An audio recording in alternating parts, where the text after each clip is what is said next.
Okay, look, I will spend 30 seconds just introducing myself. Some of you know me, in fact quite a number of you know me, but in a previous life I was working in agriculture as a teacher, mainly at senior secondary, did some TAFE work, did a little bit of university part-time work, moved to the Hill Soil Conservation Boards, worked for them for quite some time as an advisor, mainly for small properties through the hills. Did a couple of years at Rural Solutions as one of their senior land management and soil consultants. And the last 6 years I've run my own independent consultancy. And the sort of work that I do, I work one-to-one with a lot of small landholders, semi-commercial landholders, and I support a lot of the organisations through the hills like the NRM boards, Horse SA and so forth. So that's my background. I need to tell you also that I'm not a native grass expert, so I'm very thankful that Bob's here and Andrew's here. And I don't own a horse. But, we'll forgive you. Thank you. But I have spent a lot of time with a lot of small landholders, helping them with their pastures, their pasture improvement, and their pasture establishment. And I've drawn up a lot of programs for those people. So I've got a pretty good understanding of the challenges that people face. I'm not an expert by any means, but there are a whole series of principles to follow so that you can reduce the risk and maximise the positive outcome of actually sowing seed. So what I want to run through, I'll do a very quick introduction which sets the background which you've already established yourself really. The plant groups, the C3s and C4s you'll be familiar with. There is some information in those sheets that you've got, and hopefully you've all got a copy of them, on just the common native grass species, just a little bit of information. And then I'll talk about the pasture trial options, which effectively there are 3 of those. And then I want to concentrate on sowing seed and establishing pasture. And the key element to this is about your weed control and setting up that 1 hectare or 2 hectares, or whatever you want to do, or even if you're doing it in a smaller patch.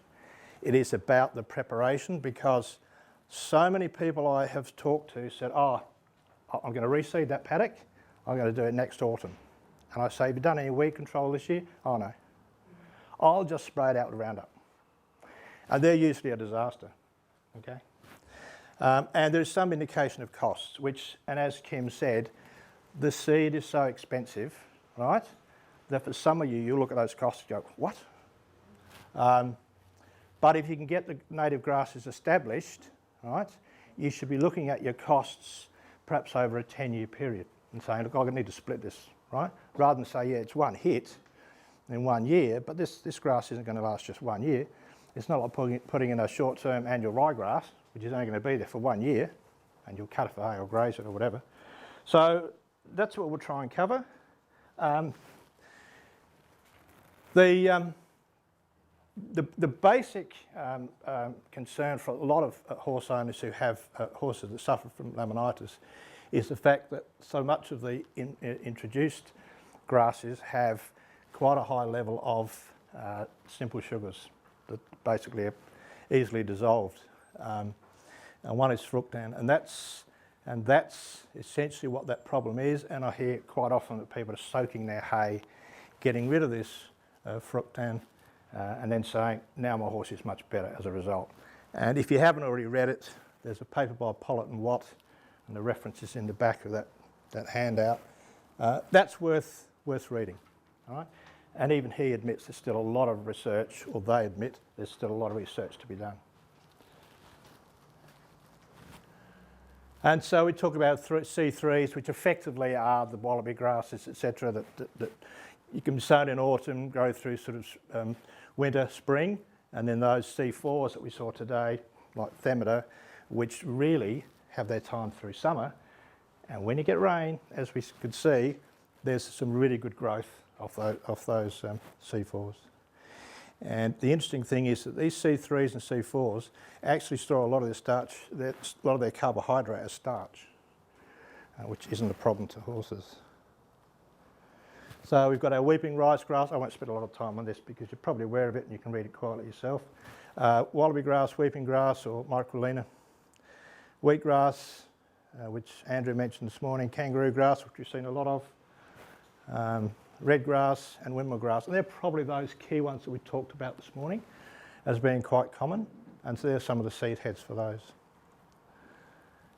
And this was a wallaby grass. And when you were talking about the windmill grass and we were talking about interplanting, wallaby grass actually grows really well with chloris. And it can actually fill in those gaps. And this was actually a pasture out at Port Augusta in December.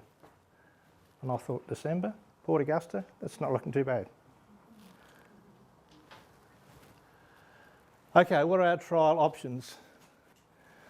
Well, one of them is to try establishing kangaroo grass for hay production. And as it says, you're going to start from a blank canvas, you're going to plant that kangaroo grass, get it established and get it to the point where you can actually cut it for hay. And this one could potentially take you 4 years, because if you have to do 2 years of weed control, you may even have to wait 2 years before you can actually get this to the state where you're actually cutting hay off it, right? It will depend how well it's taken, how quickly it's grown, and you'll need to make some decisions about, well, yes, is it worthwhile cutting hay off it in the first year of establishment. Normally would say don't cut hay off any pasture in the first year. You go to the second year, right? So if you're doing 2 years, that's 4 years, right? So it could even be 5 years, right? So you're going to have to be patient with this way. A lot of the introduced grasses have been deliberately engineered to be very quick and uniform in their germination, because we put them in May, right? Autumn, in it goes, right? And off they go, rapid growth. And for some of the things like some of the short-term Italian ryegrasses, these have got to be up and bulky, because people will want to graze them once or twice and then shut the paddock off and then cut it for hay. And there's a massive amount of feed that comes off it. So these native grasses are a little bit different, all right? When you get these established in the ground, they will take, kangaroo grass will germinate over quite a long period. And we'll talk about the issue of when to sow these, because there's some problems with the dry climate we've got now in spring. The other one is using the Gallup horse mix, of which there are, I think, 4 different species, and there may even be 2 or 3 of the wallaby grasses in it. I'd have to check, right? Now this is a specific mix, right, which has C3s and 1 C4 in it. I think the chloris is in there as a C4, which has been used on horse pastures before, and that's the one that's recommended. And then the last one is to try and mix a C3 with a C4. And we saw that the red grass there this morning, right, which was actually growing very well following that rain. And so that would be quite a complement, those two growing together. So they're the 3 that we've identified as sensible possibilities, right? And there's some detail about those as we go on. And obviously phase 2, I mean, you can't cut hay until you've established the pasture. So the very first thing, we're talking about phase 1, is let's get everything established. We've got to go through this process of setting up or preparing the paddock, the 1 hectare area, doing a reasonable amount of weed control, and then getting it established. Phase 2, because these are trials, and I mean, I did, when I put the project plan together for Kim, I had to go to all sorts of organisations and say, what are you doing in terms of trials? And there was nothing there specifically for horse owners, right? There's heaps for sheep and cattle, right? But for recreational properties, virtually nothing, right? So these trials will actually act as a bit of a benchmark to see specifically what is the impact of these horses on these native grasses on a well-established pasture. Because I've seen horses on some native grass pastures primarily wallaby grass. And I think I said to Bob the other day, I don't think I've seen a horse on a small paddock with any thermida in it, because the grazing pressure is too great. People leave the horses on for too long and it wipes it out. And so there will be a series of parameters that we want to look at. Ground cover, measuring productivity, or dry matter counts, and we also want to do some photo points. But there's a whole host of things you can measure. You can measure ground cover, plant densities, all sorts of things. Okay, sowing, seed and establishing pasture. I've said it's important for landholders not to rush into reseeding. And that's probably the most important thing. Don't rush into reseeding. Look at the state of the paddock. Identify what you're going to use as the paddock, right? Whether it be 1 hectare, 2 hectares, or even just a strip that you want to do yourself to see how it actually takes. And the minimum is generally a two-year plant. So you've actually got to physically draw up a plan, right? If you're going to bake a cake for the first time, it's an unusual one, you've actually got a recipe in front of you. And this is no different. You go season by season, what I've got to do here, right? Over this 24-month period, or maybe even longer. And then as you write down what you've got to do, there will be questions that automatically emerge, such as, well, what am I going to do about these particular weeds? What herbicide should I be using? What is the rate? What's it going to cost me if I get someone in to do it? So this just generates from you having a plan for year 1, year 2, year 3, year 4. But the key is good weed control is essential if you're going to be successful. And the other thing too is that I do a lot of work where people bring in bags of weeds, and Pam's done years and years of identifying people's weeds. It's really important that you know your weeds, right? And you don't say, oh, I know most of them, I just don't know these few, right? You need to go right through the paddock, collect them all, photograph them all, do whatever, and make sure that you've identified what is in the paddock, what's good and what's poor. In fact, I'll tell you a story. I'm doing some work for SA Water, and I went to this guy's property on Bagshaw Road. Now, Bagshaw Road, if you know it, got severely burnt out in the fires. And one of the things I wanted to know was how well pasture was actually recovering from the fire. Anyway, I drove into this property. It's a long, skinny property. The road sort of went right to the end. Long, skinny property. And so I drove in, I looked at the pasture and I thought, jeepers, well, this hasn't been burnt. All right, it's perfect. You know, quite high. No signs of burning at all. Got to the house and I said to the chap, so you didn't get burnt out? He said, oh yeah. The whole property was burnt. Every blade of grass was burnt. And I said, well, that's amazing, this has come back so well. And I said, do you know most of this is wallaby grass? He said, oh, is it? I just thought it was grass. So even he wasn't aware that he had wallaby grass. And that was actually a pretty good pasture. Funnily enough, he said to me, I used to have sheep, but he said, when the fire went through, there was nothing for them to eat, so I sold them. And he said, and as the pasture recovered, and that was in about May when the rains came, he said, all these kangaroos came out of the hill and they're grazing my pasture, so I don't have to worry about sheep. So he said, oh, and emus come on too, and the odd echidna. But that illustrates the point, and he'd been there for a number of years, that he didn't know what was in his pasture.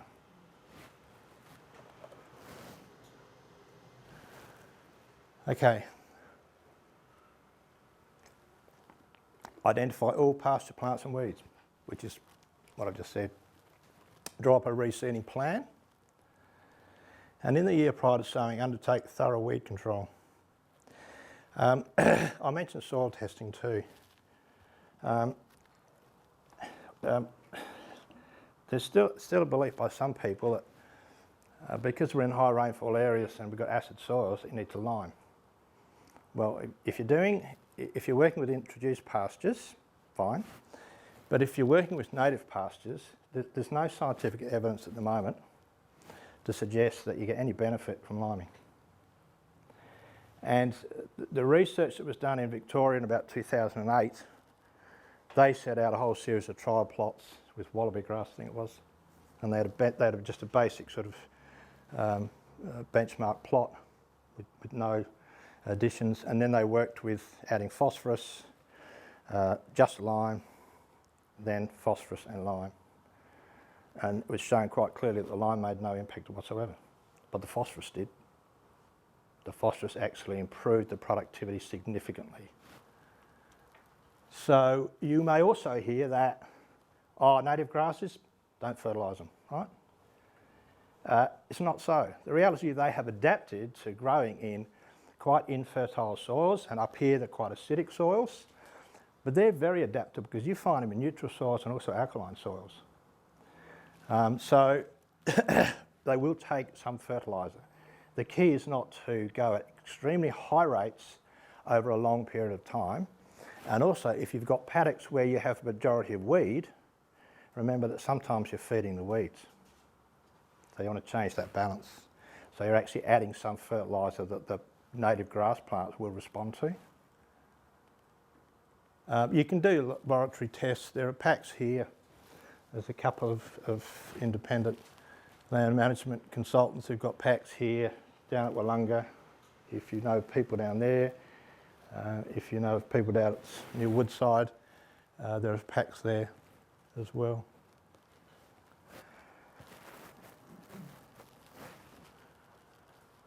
Okay, let's start talking about how you're actually going to deal with this paddock. Weed control is a really important thing, and whilst I've skipped over it here, I have a section coming which is all about weed control, all right, about herbicides, about specific weeds. But essentially, if you do 1 year of really solid weed control, now what do we mean by solid weed control? Well, it may be that your paddock's pretty clean anyway. If you just put a crop of oats through it, it's likely to be fairly clean.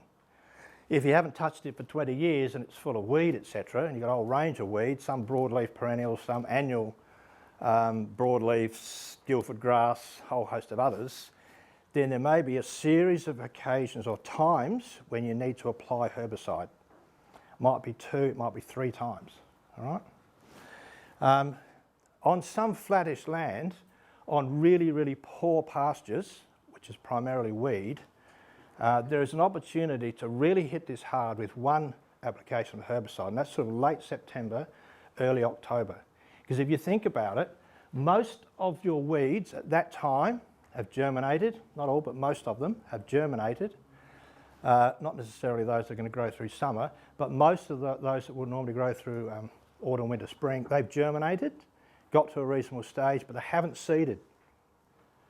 So if you can go through with Roundup, and probably at a rate of 3 litres, it's probably going to get most things, but it depends what you've got, as to whether or not you have to go higher. Sometimes you do have to go higher, but 3 litres is generally enough, right? And I know that some agronomists have actually suggested adding brush off to it as well. And I'll talk about brush off in one of the other slides, but if you mix those two together and you hit your pasture, you have really knocked it, really knocked it.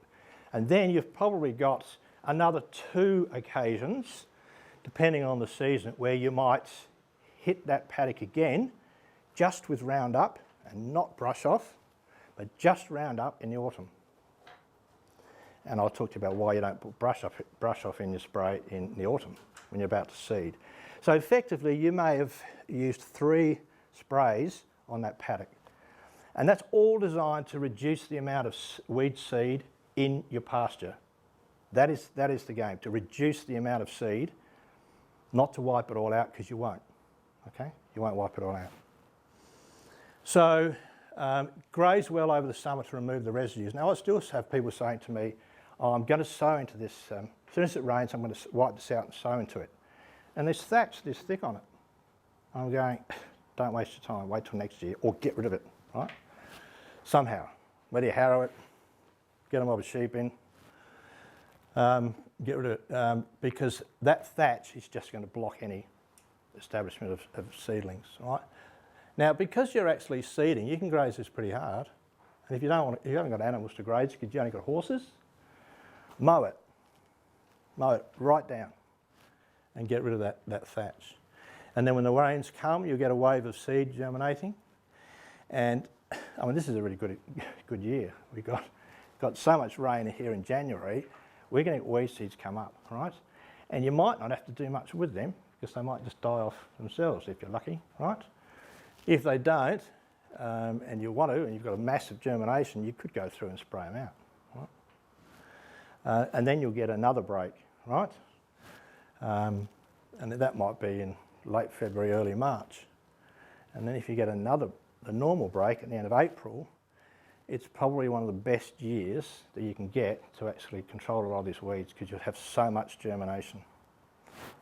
All right. I've put in red-legged earth mite control here.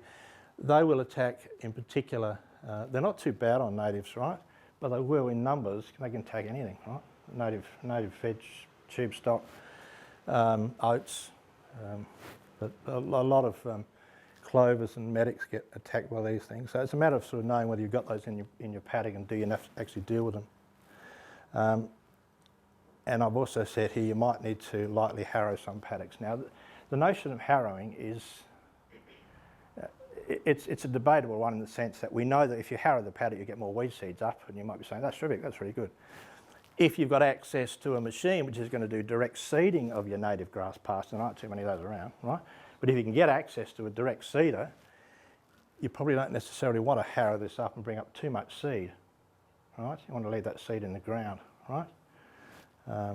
Because a lot of seed, and Salvation Jane, whoever raised that issue, Salvation Jane will stay in the soil for more than 7 years, 15, 20, right?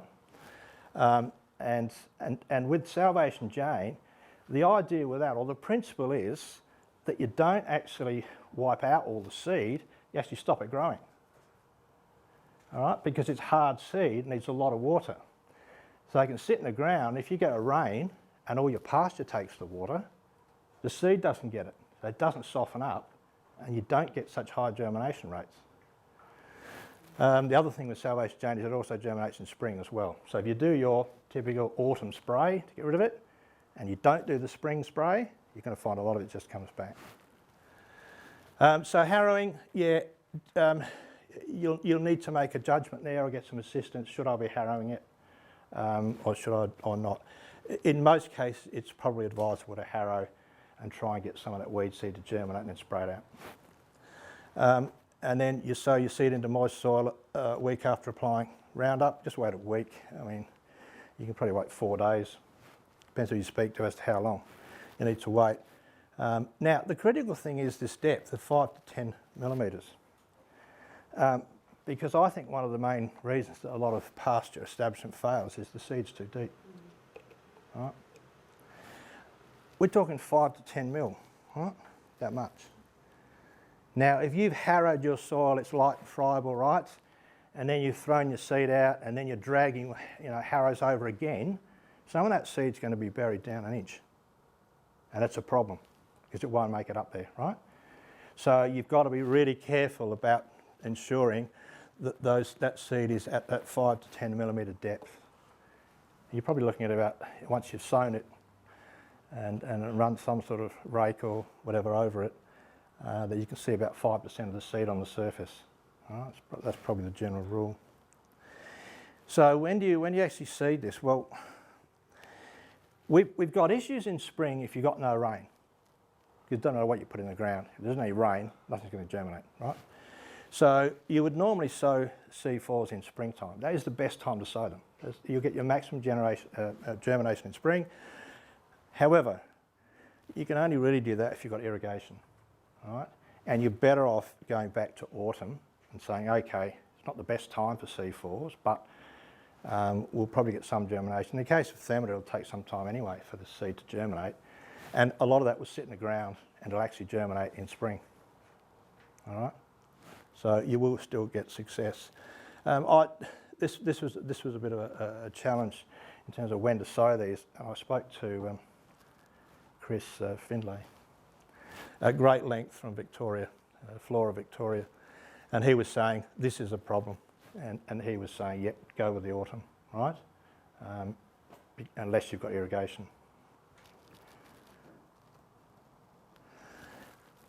So if you're using if you're going to clean up a paddock, I mean, effectively this paddock's going to be reseeded, right? And this is reasonably clean, right? Not too bad at all. That's actually been, although I don't think it was a knockdown herbicide per se, but they've probably used Roundup, right? Roundup's a really safe one to use, and it's quite effective. But be very careful when you're knocking out a pasture in the autumn, when the rains have come, that you don't just use any old herbicide, because some of these herbicides have a residual effect in the soil and they stop your seeds germinating. And that will be actually on any label.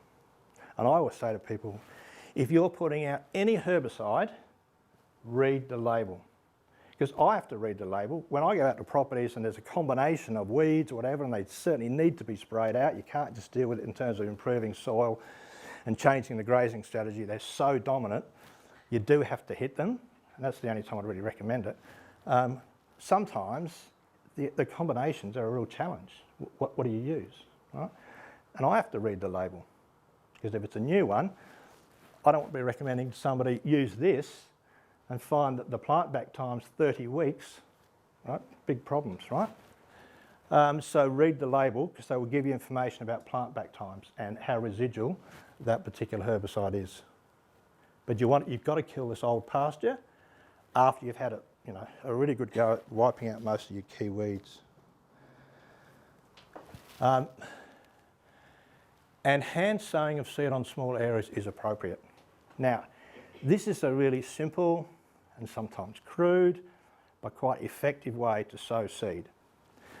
If you're dealing with 10 hectares, it's a different problem. If you're dealing with up to 1 hectare, it can be done. If you've got your own spray unit and you've got let's say you've got a fertiliser spreader and you've got access to a 4-wheel drive or a tractor, you can do it. I've worked with people and it's come up pretty well. And the general idea with that is that after you've done your seed control and prepared the soil, and you've done your soil test, etc., and you've wiped out that pasture in the autumn, and you're ready to seed, you've got to just scuff up that surface somehow. Now, whether you've got some light harrows on the back of a tractor, or whether you've got some other means of just scuffing up the surface, and then go and throw your seed out, right? You can sit on the back of a 4-wheel drive ute or something, throw the seed out, and then drag something over afterwards. Now, whether it's a chain, I've seen people use chains quite effectively, or whether it's a piece of weld mesh with a tyre on it, right? Drag it over so the seed actually bites into the soil. That is absolutely critical. And then just wait for it to come up. And as Tim says, you wait for rain. And it is very important once this seed is up that you monitor weeds and pests and treat those early, right? Identify what they are, because your management of weeds when this pasture has come up is going to be critical. It won't be a case of, oh, all the native grasses come up and there's no weeds. There will be weeds, right? They will come up. What are the weeds? What's the best way to get rid of them? We don't want to damage what's there. We'll probably have to let them grow for a while and then hit them at the appropriate stage. Don't graze horses on new pastures until your plants are fully established and they've actually set seed. This property where I ran this farm walk on Thursday that Kim and I went to, and some other people went to that, was down at Cuddler. Now, Cuddler, if you know it, has got 400 mil rainfall. It's got red-brown earth alkaline soil. They had 2 hectares and 5 adult horses, and that property was immaculate. And apart from their middle sacrifice paddock, which was also covered in straw, so you didn't actually see any soil, the rest of the property I would estimate had virtually 100% cover. I don't know if Kim's still there, but whoever was there can probably back me up here. Yeah, thanks. That was a beautifully managed property. 5 horses, 2 hectares in 400 mil rainfall. That's amazing. But what she did each year was when there's a lot of wallaby grass in these pastures, and a lot of that has come back naturally. They started with Salvation Jane and capeweed, that's all they had. And over time, they've just basically sprayed out the capeweed and the Jane and let other stuff come back. And what has naturally come back is wallaby grass. And what she does each time the wallaby grass sets seed, she keeps horses out of certain paddocks. It's all sort of rotationally grazed. She keeps the horses out of certain paddocks, lets it seed, comes in and mows it. As soon as it's mowed and it's all dropped onto the ground, she lets the horses back in there. And she has thickened up the pasture incredibly with wallaby grass. So really simple techniques, but I still say don't, you've got to let those plants at least set seed in that first year and then monitor how thick that pasture is in that second year. Horses will do a massive amount of damage to any pasture, whether it's improved pasture or native pasture, until that pasture is really well established, right? And that is the key. And don't cut hay in the first year of a new pasture, which people do constantly, right? And having said that, some people could take issue and go, I'll put in a introduced short-term annual ryegrass specifically for hay. Well, yeah, you do cut it then, right? Because that's the reason you put it in, right? But normally, if you're establishing a perennial grass pasture, okay, don't cut hay off in the first year. Now, I reckon this is a pretty well-prepared paddock, right? This has just been reseeded, right? But your paddocks really should be as clean as that, all right? So that's what you're aiming to do, get that cleaned. That's been, I reckon, sprayed at least twice, right? And harrowed, and then the seed has gone through.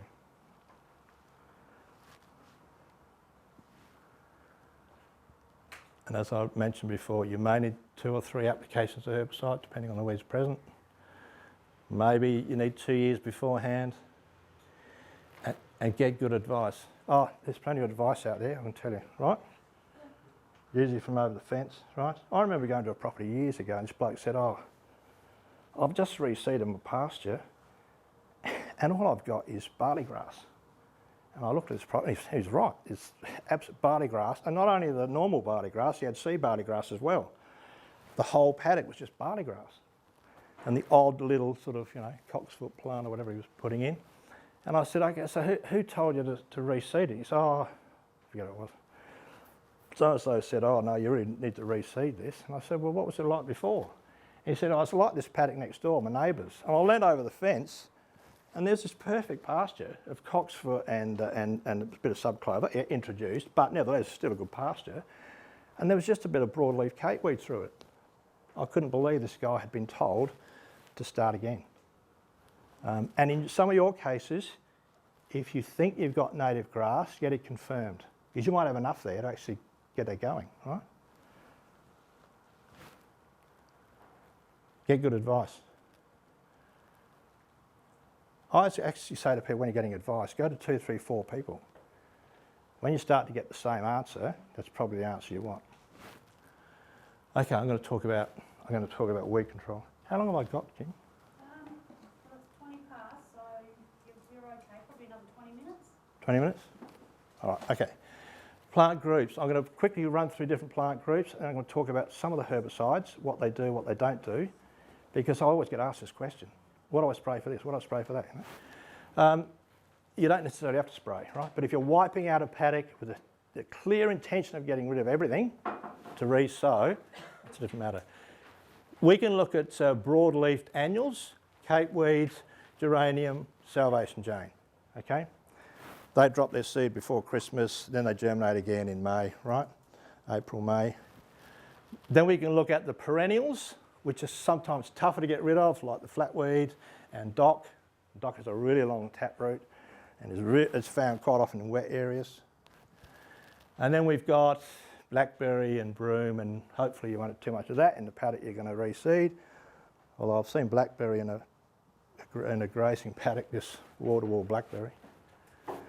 And then there's these things, and these are incredible in the way that they have adapted to pasture paddocks. Brome grass especially, barley grass. You can get rid of barley grass. There's a herbicide called Shogun around which will wipe it out about 4 to 6 weeks after it's germinated. You can use that and get rid of it, right? And then there's the introduced perennials like cocksfoot phalaris. And phalaris probably has its place. If you go into the Fleurieu, they rely heavily on these grazing properties.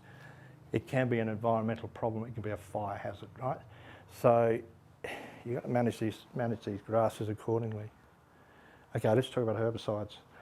When I go out to properties as a general rule, not necessarily talking about this particular project, but as a general rule, I don't say to people, right, let's think herbicide. I say, why's the weed here in the first place? All right? If it's because you've been overgrazing, let's address the overgrazing, right? Then we can decide whether or not do we need to get rid of this weed in particular, or do we need to look at the soil? Do we need to look at encouraging the good grasses that are there? But in this case, when you want to clean 1 hectare of ground, you probably rely on herbicides. And then I get people to say, oh, I don't want herbicides on my property, but I want to reseed. And then you probably go back to the old days of a bit of cultivation, right? And try and get rid of it that way. Non-selective herbicides means that you can select to kill grasses and leave broadleaves, and the other way around, okay? So they're available. There are other, sorry, these are non-selective. These are your selective, right? Selective herbicides allow your grasses to thrive, killing off your broadleaves and vice versa, right? So Fusilade's one, that'll kill grass, leave your broadleaves. This one is common dicamba and MCPA. You can buy it from your local hardware. People use it on their lawns. It'll kill broadleaf weeds, but it won't harm grasses generally, all right? We may need to look at the native grass impact specifically. And non-selective are those which kill everything, right? Like Roundup. And even Roundup doesn't kill everything, right? All right, so glyphosate, sold as Roundup, non-selective, often used prior to reseeding pastures, can be used on most types of weeds, and it's often mixed with other herbicides. Metsulfuron and methyl brush off. Now, this one comes up all the time. Oh, I'm going to use brush off, I've got these really bad weeds. Brush off's not too bad. It's registered as a woody weed killer. It's also registered to kill bulbs. And it will kill most broadleaves. It's incredibly safe for you to use. It doesn't have any withholding period. Okay? No withholding period for livestock. But it can be quite devastating in the soil and on native trees, etc. It has a residual effect in the soil. Brush off. So whatever you do, don't be inclined to use this just prior to trying to sow a sort of roughly pasture, hang around? because it will impact heavily on the germination rate.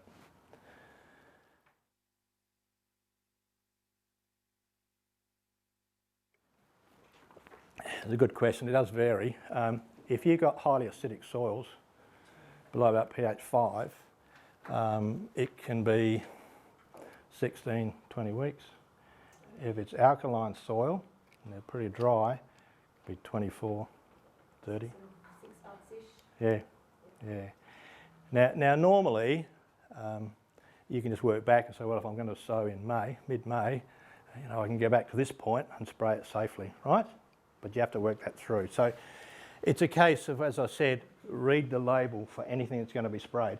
And if you use a contractor to come out and spray, ask him what he's spraying. And if he's not sure, don't use him, right? You should know what it is, and then you can go and check the label yourself. Google it. They're all there. Just Google it, right? And just make sure that you're happy he's using the right one, okay? Tricorpora Solus Garland 600, that's one which is often used in bushland and really tough woody weeds even. Some of that's mixed in. You've got some of those. Tigrex is one which is a selective, used to knock out a lot of capeweed and keep a lot of the other stuff intact. Dicamba and MCPA, that's another selective, but it's often used for perennial broadleaves. And as I said, trichlorpra and picloram mixed together is often sold as Grazon. That's actually 80% trichlorpra, but this is the problem one. Picloram has a very long residual effect or plant back time in the soil. All right, so sometimes you're better off using this one alone rather than mixing it with the picloram and using Grazon. So all I wanted to do there was illustrate there are a lot of different herbicides out there. They have quite different impacts on your pasture, and which ones you use are going to depend upon what you have in the pasture currently and what you're trying to do with it. And if you're saying I'm wiping this pasture out completely, then you go with the most effective way at the right rates. Make sure you add a wetter in some cases, all right? Sometimes the wetter is as expensive as the actual herbicide itself, because the wetter enables the herbicide to stick on the leaf. And then you've got penetrants like pulse, which actually penetrate the leaf. So if you've got those nasty, well, really tough old woody weeds, you might need to use a penetrant as well to really get rid of them. Does Tiger-X kill lucerne? No, it shouldn't do, as long as you use the lower rates. Okay, you don't have to use a particularly high rate. I think it's about 75 mil or something, but it should be all right. It's actually designed to be selective to kill capeweed and leave all legumes like subclovers and medics alone. I know Make this it isn't yellow like a off. weed control workshop, Evolution, maybe but I'm it coming a should be little right. bit before. Well, a lot of this native grass stuff is about weed control before you actually do the seeding. So Yeah, so I mean, like I've been using a lot of this like a native bit grass of stuff is about weed Roundup for control. very selective Weed control things on before you my actually place, do the but seeding. So when we had like we've got some Cape Tulip, for example, and people are saying, well, you can use Roundup, or you can use brush off, or you can use Roundup and brush off. And to me, if one of them does the job, why are you mixing them, and what's the benefit or otherwise of? I mean, if Roundup does it, it's non-residual, then why are we bothering with anything else?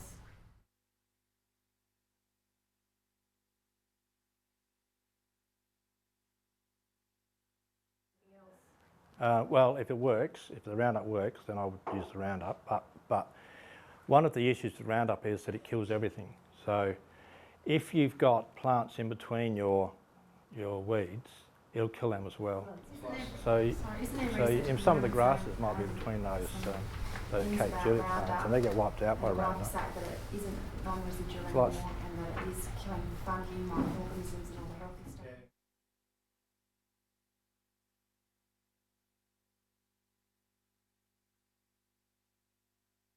Yeah, that evidence or that suggestion's been around for quite a few years, that it's not that as safe because of the impact it has on the soil, even though they say it's deactivated in the soil. The argument is that it still impacts on some of those microorganisms and so forth. Yeah, well, you shouldn't really have long-term use of herbicides. Herbicides to me are short-term. You want an instant quick result, right? Which you're going to have to use, right? Bite the bullet and use it, even though you don't want to use it, right? So that in the future, you are not relying on herbicides. That's right. But I have people say to me, oh, my spray contractor comes around every autumn, spray the capeweed. And you're thinking, if you've been doing it for 10 years, had a couple of years of the problem should have been fixed, so you don't have the capeweed and you don't have to rely on and that said that Tiger-X, but I know that we got told when we went to buy some herbicide that we needed to add something into the Tiger-X to knock the capeweed on the head, and I have no idea what it was that was added. Would you have any idea what they would have?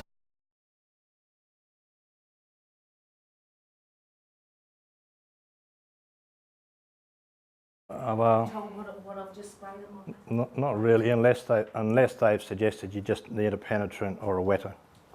No, That's all with it. another Then- herbicide that they added in. Andy, I heard someone who runs a cancer workshop say that Agtrine is the best chemical for Yep. What capeweed. was that? Agtrine? Agtrine, A-G-T-R-Y-N-E.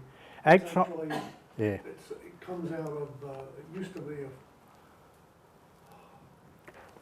Ingran, wasn't it? A yellow chemical called Ingran, which actually kills native grasses or something. Yeah, Because I used that, and many years ago I found it killed the kangaroo grass. yeah, and they're the sorts of things. So yeah, but certainly I heard it recommended as Agtrine's a good one, yeah, capeweed. yeah. And a lot of other tough annuals as well. there's a little white flowered one which comes up, which I had to research, and they said use Agtron MA, that's the best one. Okay, so that raises the question once again of if you're going to use any herbicides, you've got to know the impact of these herbicides on what you're what's in your pasture, right? And that information will be around. I mean, Bob and Andrew will be good sources to help you there. If you are just controlling cakeweed, then I mean, one of the reasons you get a lot of cakeweed in pasture is because it's overgrazed. All the good stuff's gone, and you're left with the annuals, right? But Agtron MA, 1 litre per hectare, right? That is a very good one, right? And some people still use Tigrex. And Jaguar, if you're near vines, don't use any of the top two because they've got MCPA in them. And MCPA is a volatile herbicide which will damage vines, okay? So it's Jaguar, right? Oh, by the way, I meant to say, if this information's not in the handouts that you've taken from me, Kim has a copy of this if you want to contact her and get the PowerPoint or PDF. This is one I wanted to throw in. I'm watching my time. Control of specific weeds. This Guildford grass, people always ask me about this Guildford grass. This tough, long-leafed grass, which isn't a grass, right? Okay, it's got a bulb on the bottom of it there, right? This tough grass, you see it in paddocks through the sort of June, July. It's this dark green, quite dense. You go up to it and it's, you know, it's really hard. Sometimes you want to mow it and you can't even mow it. And it's got this little bulb on it, and it produces these sorts of flowers in sort of September, October time roughly. And then it produces masses of seeds. So the bulbs actually divide, the seeds proliferate, and you can have it everywhere, right? Now this is one fan will know and has seen plenty of times. It's not nut grass in actual fact. But this is the impact of some of the Guildford grass on horses and cattle. Not so much sheep, but horses and cattle. And it can be fatal because it gets these little fibre balls in the digestive system. All right? Because it's so hard to digest, the horse is trying to eat the grass in between. It's getting this fibre and it's just forming a ball. And the more it eats, the worse it gets. And it will kill horses and it can kill cattle. So in cases where it's really dense, you should get rid of it.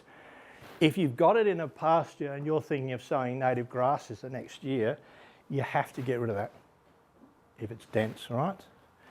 And you can use brush off, right? And usually it's in mid to late July. Now the rate is 15 grams per hectare, but there's recently some some work done in the hills to suggest that 9 grams might be sufficient to knock most of it. 15 should just about get it all, right? But as I said, you know, if you're spraying in late July, you're okay if you're going to seed in May, right?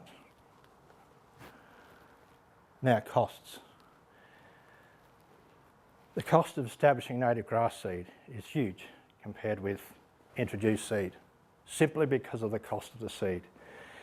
I think wallaby grass, if you go to the specialist sellers, is about 165, I think, per kilogram. And you'd probably want 20 kilograms per hectare. I actually, when I was talking to Chris Finlay, I said to him, so what are you selling your Thermida seed for? And he said, $330 a kilo. I went, $330 a kilo? He said, yep. And I said, okay, fine. But in actual fact, there are a couple of other reputable sources, and they're at 185, right? But your costs, right, seed will play a big part in it. They're only going to be a guide. Now, if you look at the back 2 or 3 pages of that handout, if you haven't got it, there's 3 tables here, which actually represent the 3 trials. So if you go to page 7, there's trial 1, which is establishing kangaroo grass.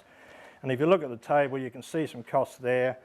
You know, we've included a site visit to get some technical advice and support, soil testing, seed costs, weed control, sowing, fertiliser. And that's just maintenance fertiliser at a lower rate than normal. Generally won't sow fertiliser. I don't recommend sowing fertiliser with native grass seed because if you've got all the weed there, it actually feeds the weed. And the weed actually competes very heavily with the grass. You're better off putting the fertiliser on once it's established. Feed any of my crops because That's what I've usually said. Animals aren't taking the leaf material. Okay. I think Ian Shivers from Native Seeds recommends that at least 3 months after, Yeah. at minimum 3 months after germination of the weed species. Yeah. Okay. I'd say the same. If you need to do it. Native Seeds recommends that at least 3 months after, Yeah. at minimum 3 months Yeah. after germination of the weed species. Yeah, and I would say the same. If you need to do it. Yeah, if you need to do it. Yeah. Okay, so you're going to have different costs according to different sites, and it's always a good idea to research and make sure you've got those costs right. So on page 7, there's some costs there. Looks pretty high with Thermidor at $6,500 per hectare. If you look at the other one on page 8, which is trial 2, that's the wheatgrass and that's the mix of Gallop horse mix. That's 3.5, which starts to look a little bit better, and it is a horse mix specifically. And then trial 3 comes out at close to 5,000, simply because of the cost of the seed. And if you do need to use contractor, there's some rates there for contractors. That's all it's based on time. All the materials from the left-hand column. So that at least give you some idea of the costs. I mean, contractor costs, one of the local contractors around here charges $165 an hour to be on site, and then $120 an hour for travel time. So you might say, gee, that's a lot. I actually thought that was pretty high. I think that person is at the higher side. Some of the other contractors are quite considerably low. I use figures of 150. But these are only indicative figures. You can't say specifically how much herbicide will cost because you don't know what herbicide you've got to use, because you've got to determine what weeds you're knocking out first. So that would at least give you some idea. And as I wrap up, I will just say to you that there is a section on estimated pasture production, and I just wanted to talk briefly about some of the so-called native grass hay that's coming out of Victoria. Flora Victoria actually sell what they call late cut native grass hay, and I spoke to the person who was selling it, and the reality is it's not hay at all, because what they do is they are actually they are designed to cut the seed off and sell the seed, and you can understand why, the cost they're getting, and then whatever's left they actually cut and bale, which effectively is native grass straw, which is a very high level of indigestible fibres, and therefore horses will naturally eat less. And people say to me, oh, my horse is losing weight. It's because it's hard to digest what they're being fed. Yeah, so that's essentially just some of the things that you'll need to consider when you actually try to establish these native grasses. And the last thing I'll finish with, if I put this native grass trial project aside and just talk to you generally about my approach when I go into properties and people say, oh, I'm going to sow native grasses, I generally say to them, have you sown them before? No. Then do a small trial first, so you can at least know that you can get the seed up and germinating. Now, there's no reason why all the people, even if you're involved in this trial, can't do that at some stage. Try and actually determine a correct technique so that you know you're not burying the seed too deep, and yes, it is coming up. All right? And that's, I think, is really important, because if you do launch into a lot of this stuff yourself in a big way, huge cost, it would be really disappointing. You know, you've done you're killing off the weeds, you're happy, you seed, the seed germinates, you also get more germination of weeds, and you're going to use a selective herbicide. How long do you, how vulnerable is the new pasture?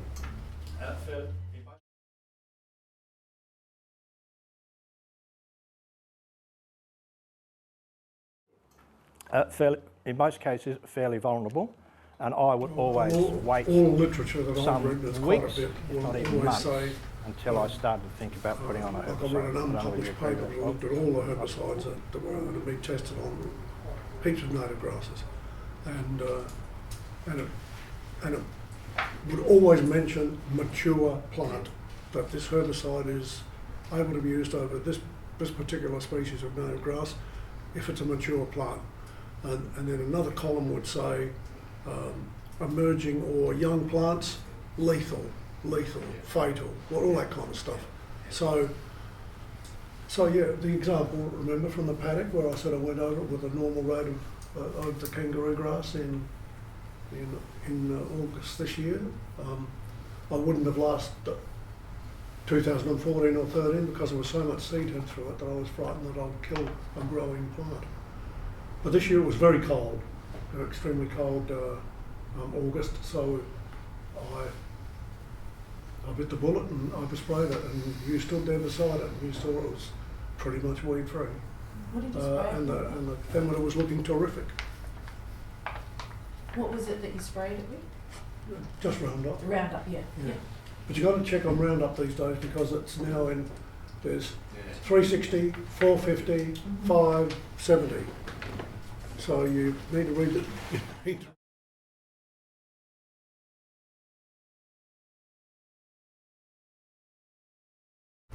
One more question. What- Jaguar, is what- that what helped rate with did the you surfactant use? or Did you have It will be. yeah. so what would you use with it?